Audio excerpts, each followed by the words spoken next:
රත්තරනේ ඇයිද ඊයේ මේ අඬන්නේ? මගෙන් වරදක්වත් වුණාද?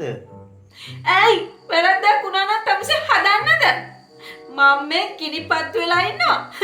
එයා එනවා සුරුට්ටුපත්තු කරන්න. බලන්නකෝ වස්තුවේ ඔයා පොඩ්ඩක් ඇත්නම් මාත් එක්ක රණ්ඩුවට එනවා. අපි කොහොමද බැඳලා එක වහලක් යට ජීවත් වෙන්නේ? මට තියෙන ප්‍රශ්නෙත් ඒක තමයි. ඒ කිව්වේ කසාද වලට ලේන එකම හොඳ නැත්තේ තාත්තගේ පැත්තෙන් නේද? අයියෝ එහෙම අවුලක් නෑ මැනිකේ. අපේ ගෙදර ඔක්කොම වෙලා තියෙන්නේ නෑදෑ විවාහ තමයි. අපේ අම්මා බැඳලා ඉන්නේ තාත්තව. එතකොට අපේ නැන්ද බැඳලා ඉන්නේ මාමව. එතනින් ගියාම අපේ බාප්පා බැඳලා ඉන්නේ පුංචිව. එහෙම අවුලක් නෑ මැනිකේ.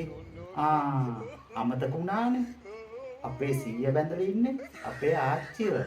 තව පොඩ්ඩෙන් අමතක වෙනවා.